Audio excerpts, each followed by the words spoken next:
les sessions du prophète sallallahu alayhi wa sallam et les comptes vont commencer. Alors Allah Ta'ala va ordonner aux anges de mettre en place le tribunal pour accueillir ces milliards de créatures. Alors très brièvement, Allah Ta'ala va ordonner au ciel de se fendre et le ciel se fendra comme du coton éparpillé. Lorsque les gens vont voir ça, ils vont comprendre que la frontière qu'il y a entre le monde réel et le monde de l'invisible, maintenant ce voile n'existe plus. Et là, ils vont réaliser que tout ce que nous avons fait, maintenant nous allons voir. Tandis que les gens qui auront le iman, et qui dans ce dunya, ils vivaient avec la crainte d'Allah dans leur cœur, ces gens-là, ils seront à l'abri des tristesses et des angoisses. Ça, c'est un hadith que nous devons mémoriser, graver dans notre esprit. Le prophète a dit, qu'Allah Ta'ala a dit, que je ne donne pas deux peurs et deux tranquillités à un même musulman.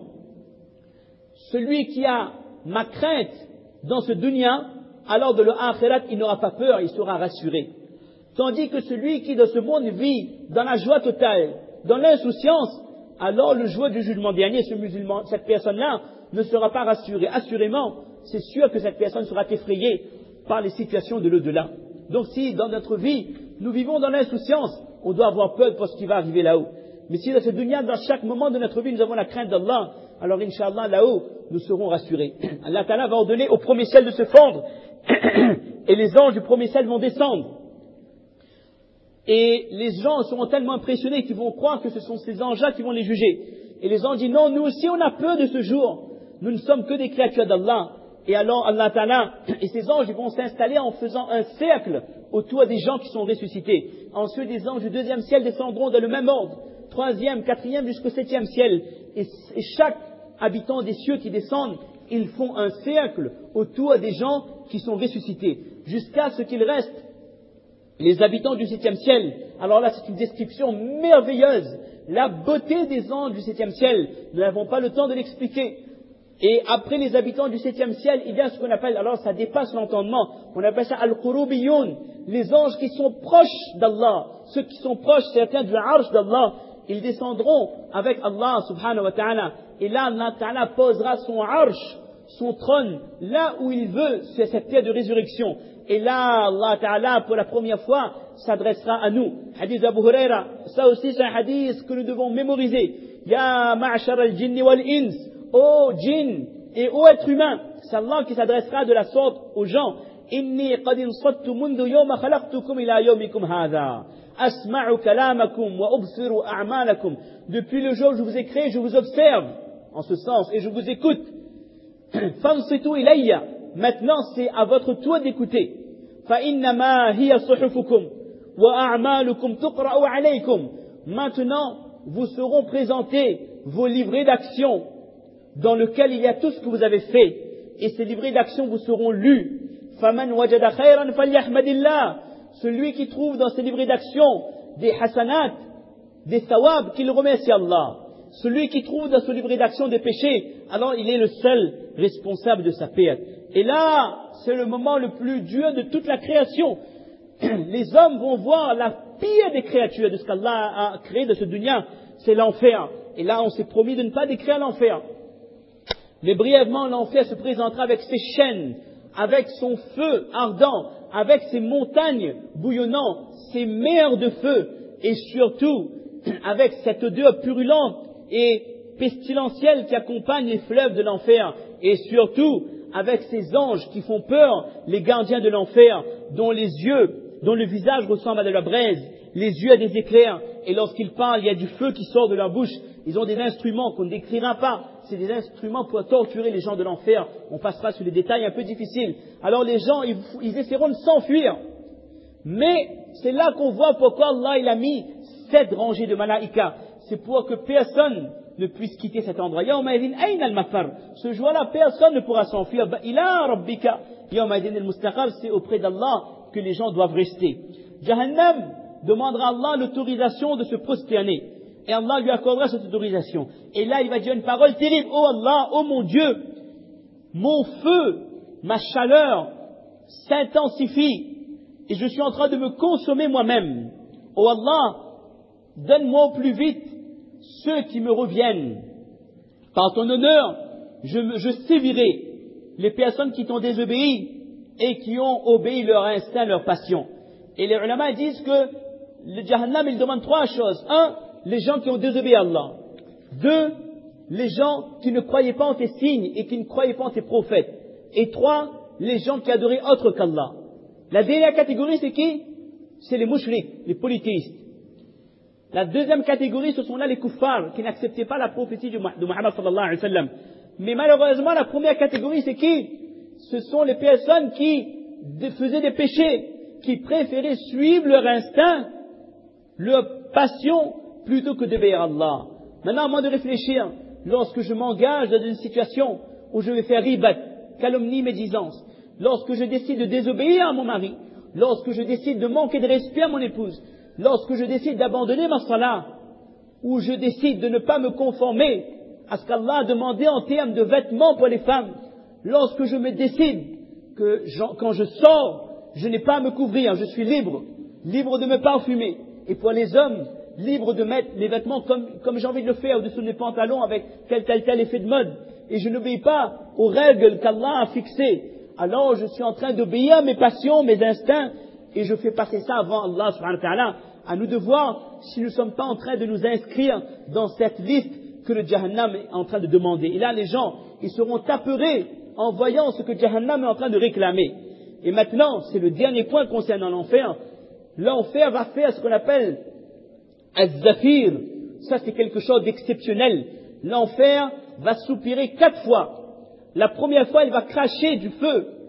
Et il dit dans les riwayat de Ibn al-Jawzi que lorsque l'enfer va cracher pour la première fois, si ce dunya existait, alors tout serait détruit, même les montagnes seraient aplaties, les fleuves et les mers seraient asséchés par la chaleur qui se dégagera de l'enfer. Mais là aussi, les gens qui ont la piété de leur cœur seront protégés de ces situations difficiles. Deuxième fois que l'enfer va cracher de son feu, ce sera encore plus terrible. Et là, Ibn al-Jawzi, il dit que les gens vont tellement pleurer qu'il ne restera plus de larmes dans leurs yeux. Et les gens vont pleurer des larmes de sang, à un tel point que le blanc des yeux recouvrira le noir qu'on a dans les yeux. Tellement les gens ils vont pleurer. Et personne ne pensera à son prochain, que ce soit l'homme pieux ou le pécheur. Et la troisième fois, très rapidement, on ne va pas entrer dans trop de détails, lorsque l'enfer crachera une troisième fois sur l'humanité, alors là il dit que même les nabis, même les prophètes, même les anges muqarrab proches d'Allah, ils vont tomber sur leurs genoux, tellement ils auront peur de Jahannam. Et même Ibrahim alayhi salam dira, il dira, oh Allah, je te demande de me sauver. Wayansa Ibrahim ou Ismaïl, Ka'b Ahbar dit qu'Ibrahim oubliera son fils Ismaïl. Et Ishaq il dira, Ya Rab, ana khaliluk Ibrahim. Et il dit, oh Allah, n'oublie pas, je suis ton bien-aimé. Et même les Anbiya auront peur, à l'exception de notre prophète sallallahu alayhi wa sallam. Et la dernière fois, la 4e fois, lorsque l'enfer fera le 4e zafir, la 4e fois où il recrachera de son feu, alors même les gardiens, ce qu'on appelle la zabaniya, même les gardiens de l'enfer, ils vont tomber ala wujuhi majma'in, ils vont tomber sur leur visage, donc sur le sol. Et là, l'humanité essaiera de s'enfuir. Même Jibril et Mikaïl, alayhim as-salam, ils vont s'accrocher au arsh d'Allah, tellement ils auront peur des manifestations de l'enfer le jour de Qiyamah. Ça, ce sera la présentation du Jahannam. Et Jibril alayhi salam ensuite aura l'ordre d'Allah d'aller parler à l'enfer. Il dit, oh Jahannam, Allah Ta'ala t'a dit at-ta'a. Allah Ta'ala t'a demandé maintenant d'obéir. Et là, Jahannam dira, oh Jibril, par l'honneur, par le izzat d'Allah et par la grandeur d'Allah, aujourd'hui, je vais me venger, je vais sévir ceux qui n'ont pas obéi à Allah et qui ont utilisé les bienfaits qu'Allah leur avait donnés pour faire des péchés. Ceux qui n'ont pas utilisé les bienfaits dans le droit chemin, mais plutôt dans le péché. Et là, le récit est long, le prophète sallam aussi va s'adresser au Jahannam et dit, je te demande de t'éloigner, de rester loin de ma ummat. Et Allah Ta'ala va apaiser le cœur des musulmans. Ya ibadi, la khawfun alaykum al-yawma, wa la antum tahzanun, n'ayez aucune crainte. Et ce message sera adressé à qui? Alladina amanu bi ayatina wa kanu muslimin. Ceux qui croyaient en Allah, en ses signes, et qui étaient soumis à Allah. Et quand je suis soumis à Allah, ça veut dire que tout ce qu'Allah me demande de faire, je le fais. Quelles que soient les circonstances, quel que soit le mois, Ramadan ou autre. et tout ce qu'Allah a rendu haram concernant les actions, concernant les paroles, concernant mon apparence physique, concernant ma relation avec mon mari ou mon épouse ou mes enfants, concernant ma manière de m'habiller, je me conforme à tout ce qu'Allah me demande. Ça veut dire ça, wa kanu muslimin, al-istislam, être soumis à Allah subhanahu wa ta'ala. Ensuite, il y aura un i'lan pour 3 catégories de personnes qui vont entrer dans le Jannat immédiatement. Là aussi, on ne rentrera pas dans les détails. Première catégorie, ceux qui se levaient le soir pour le tahajjud. Deuxième catégorie, ceux qui, ça nous concerne, ceux qui malgré leur occupation, ils avaient la pensée d'Allah et ils accomplissaient la salat. Et ensuite, il y aura également 3 catégories de personnes qui entreront, nasallallahu al-afiyah, directement dans l'enfer, qu'Allah nous protège. Donc, mes chers sœurs, c'est pour éviter ces moments d'angoisse, ces moments effrayants, que nous vivons cette vie. Nous préparons notre akhirat. Nous ne sommes pas là pour préparer les ramadans, 30, 40, 50 ramadans de notre vie, mais nous sommes là pour préparer ce moment qui commence lorsque l'ange de la mort prend notre âme et que nous passons dans le monde parallèle et que nous allons rencontrer Allah avec uniquement nos péchés. Maintenant, pour terminer sur une bonne note, sur un message de Targhib, sur un message un peu plus encourageant, on en est à 1h07. Pour terminer sur un message un peu plus encourageant, comment seront les musulmans de le Jannat? Quelle sera la joie du musulman de le Jannat? Et c'est pour ce genre de moment que nous faisons les bonnes actions. Il dit que dans le paradis, chaque musulman retrouvera ses proches.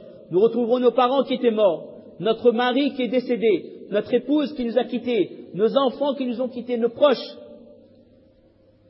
وَمَنْ صَلَحَ, ceux qui avaient la piété de leur cœur, bien sûr. مِنْ آبَائِهِمْ وَأَزْوَاجِهِمْ وَذُرِّيَّاتِهِمْ, les familles seront tous réunies dans le paradis. Et lorsqu'on entre dans le paradis, les anges nous accueillent. Salamun alaykum bima sabartum, en nous annonçant la bonne nouvelle que la paix soit sur vous pour la patience qui a été la vôtre. C'est-à-dire, vous êtes restés patients de ce monde, vous n'êtes pas tombés dans les pièges de Shaitan, vous êtes restés dans l'adoration d'Allah. Maintenant, que la paix éternelle soit sur vous.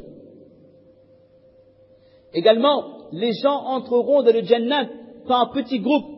Et lorsqu'on arrivera aux portes du paradis, déjà au niveau des portes, les gens vont sentir cette odeur exceptionnelle, cette odeur de musc, de za'afaran, et ce vent frais qui vient du paradis. Là, on sera encore au niveau des portes. Et les anges ouvriront les portes du paradis. Et comme on a dit tout à l'heure, ils vont féliciter les personnes qui vont donc y entrer. Et lorsque les musulmans auront pris leur place dans le paradis, ils vont dire Alhamdulillahi alladhi sadaqana wa'da. Ils seront avec leur famille. Ils disent, nous remercions Allah Ta'ala qui a honoré sa promesse, qui nous a donné le paradis qu'il nous avait promis donc en compensation des difficultés de ce monde et pour avoir accompli les bonnes actions. Il dit, dans le paradis, il n'y a plus de tristesse, il n'y a plus de maladie, il n'y a plus de malheur. Ils diront, وَقَالُوا الْحَمْدُ لِلَّهِ الَّذِي أَذْهَبَ عَنَّا الْحَزَنَ. Louange à Allah qui a enlevé la tristesse de nos cœurs.